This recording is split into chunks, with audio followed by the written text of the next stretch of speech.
মুহাম্মদ আরবি সাল্লাল্লাহু আলাইহি সাল্লাম নবুয়তের আকাশের সূর্য, যেহেতু নবুয়তের আকাশের সূর্য মুহাম্মদ আরবি সাল্লাল্লাহু আলাইহি সাল্লাম, সেহেতু সূর্য উঠার পরে আর কোন চন্দ্র আর নক্ষত্রের দরকার হয় না। আপনারা আমার এই কথাটা বুঝেন নাই? এই কথাটা খুব গুরুত্বপূর্ণ কথা।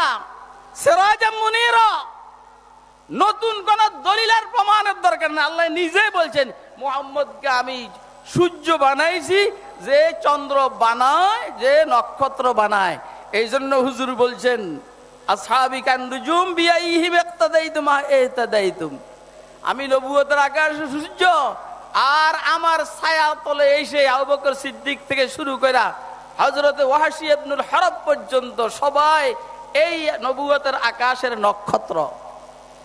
অতএব আজকের এই মাহফিলের দাবি হইল, আজকের এই জাতীয় সিরাতুন নবী মাহফিলের কয়েকটা দাবি তো ভাই মুফতি আহমদউদ্দিন সাহেব বলছেন, এটাও একটা দাবি যে এইখান থেকে রাসূল আকরাম সাল্লাল্লাহু আলাইহি সাল্লামের খতম নবুয়তের এই আন্দোলনকে জোরদার করার দাবি, এবং আগামী 15 নভেম্বর রাসূল আকরাম সাল্লাল্লাহু আলাইহি সাল্লামের খতমে নবুয়তের এই দাবিকে বাস্তবায়ন করেই আমরা চাইবো ইনশাআল্লাহুল আজিজ। রাসূল আকরাম সাল্লাল্লাহু আলাইহি সাল্লামের সিরতের সর্বপ্রথম কথা হলো, এবং অন্যান্য সব আম্বিয়া আলাইহিস সালাতু ওয়াস সালামের সিরতের সর্বপ্রথম কথা হলো যে হযরতে আম্বিয়া আলাইহিস সালাতু ওয়াস সালাম নবুয়তের পূর্বে এবং নবুয়তের পরে ওনারা গুনাহের থেকে মাসুম। বড় গুনাহ তো নয়, ছোট গুনাহও ওনারা করেন না, আল্লাহ ওনাদেরকে দিয়া গুনাহ করান না। এটা হইল সর্বপ্রথম সিরতের সর্বপ্রথম কথা। কেন? আম্বিয়া আলাইহিস সালাম মাটির থেকে সৃষ্টি, কিন্তু জান্নাতি মাটি। জান্নাতি মাটি হওয়ার কারণে ওনারা গুনাহ করতে পারেন না, আল্লাহ গুনাহ করান না। আসল ভালো, আসল ভালো। আমাদের দেশে একটা কথা আছে, জন্ম ভালো, জন্ম ভালো। যাদের জন্ম ভালো না, নানার বাড়ির খোঁজ পাওয়া যায় না, এরা এই ইসলামের সাথে বিদ্বেষ পোষণ করে। আপনারা মনে হয় আমার কথা বুঝতেছেন? হ্যাঁ, আমার কথার মধ্যে একটু কেনায়া বেশি থাকে, এরপরে আবার তাসবিহ থাকে, ইস্তেআরা থাকে, এগুলা ইলমি পরিভাষা। জন্ম ভালো, জান্নাতি মাটির থেকে সৃষ্টি, জান্নাতি মাটি পবিত্র, আম্বিয়া আলাইহিস সালামের মানসিকতাও পবিত্র। এই জন্য ওনাদের মনকে আর নফসকে স্বাভাবিকভাবে সেরে দিলে এটা সওয়াবের দিকে যায়, গুনাহের দিকে যায় না। যে কারণে আম্বিয়া আলাইহিস সালাতু ওয়াস সালাম কোনো গুনাহ করতে পারেন না, গুনাহ করেন না, আল্লাহ গুনাহ করতে দেন না। এটা হলো 1 নম্বর কারণ। 2 নম্বর কারণ হলো আম্বিয়া আলাইহিস সালাতু ওয়াস সালাম সব সময় আল্লাহ পাকের জালাল আর জামালকে দেখে থাকেন। আল্লাহ পাকের জালাল আর জামাল খুব মোহাব্বত, আদর, ভালোবাসা দেখে থাকেন। আনতা আবুদাল্লাহ কাআন্নাকা তারাহু ফাইন লাম তাকুন তারাহু ফাইন্নাহু ইয়ারাকা। যেহেতু আল্লাহ পাক রব্বুল আলামিনের জালাল আর জামাল আম্বিয়া আলাইহিস সালাম দেখে থাকেন, তা আল্লাহ পাকের সামনে গুনাহ করা সম্ভব নয়। এজন্য আম্বিয়া আলাইহিস সালাম গুনাহ করেন না।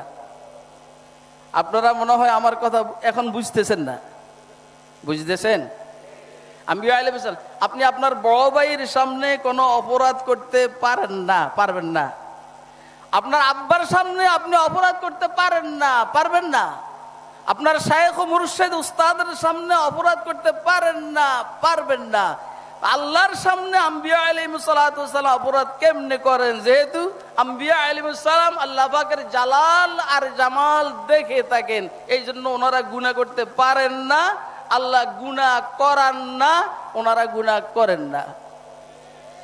যদি কেউ বলে যে পয়গম্বরকে দিয়ে আল্লাহ পাকে ফাঁকে ফাঁকে গুনাহ করান, এই জন্য যেন পয়গম্বরকে মানুষ খুদা মনে না করে, এ একরকম জাহেল। এখন যে এই কথা বলছি আপনারা এটা বুঝেন নাই। অনেক স্কলার, উস্তাদবিহীন স্কলারের বক্তব্য হলো যে পয়গম্বরকে দিয়ে আল্লাহ গুনাহ করান নবুয়তের পরে, ও যেন মানুষ পয়গম্বরকে আল্লাহ মনে না করে। পয়গম্বরকে আল্লাহ মনে না করার জন্য কি গুনাহ করতে হইব? এ তো বোম্বিং হবে না, এটা এমনি, এটার দিকে তাকানোর দরকার নেই। আম্বিয়া আলাইহিস সালাম খানা খান, আল্লাহ খানা খান না। ঘুমান, আল্লাহ ঘুমান না। বিবাহ শাদী করেন, আল্লাহর কোনো বিবাহ শাদী নাই। তো আম্বিয়া আলাইহিস সালামকে জানো আল্লাহ মনে করা না হয়, এই জন্য গুনাহ করাইতে হবে, এটা জরুরি না, এটা একটা বান্তর কথা। এই জন্য একজনে বলছে, মা মজনু হাম সবক বুদি মে দর দিওয়ান ইশক ও বসারা রফত মাদার কুচহা রুসওয়া সুদেম। যারা পয়গম্বরদের ইসমত নিয়া, ইসমত আম্বিয়া নিয়ে উল্টা পাল্টা করে, এরা আর মির্জা কাদিয়ানির মধ্যে অতটা ব্যবধান নাই। কথা কয় না কেন? নামের শুরু দিয়ে ইসলাম লাগাইলে ইসলাম হয় না, শেষে দিয়ে ইসলাম লাগাইলে ইসলাম হয় না।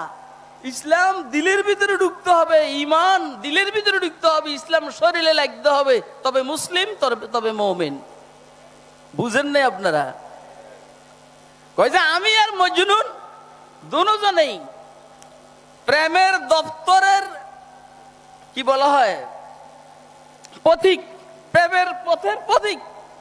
কিন্তু মজনু তার প্রেমের পাগলামি নিয়ে শহরের বাইরে চলে গেছে, আমি হারণে ভিতরে আছি।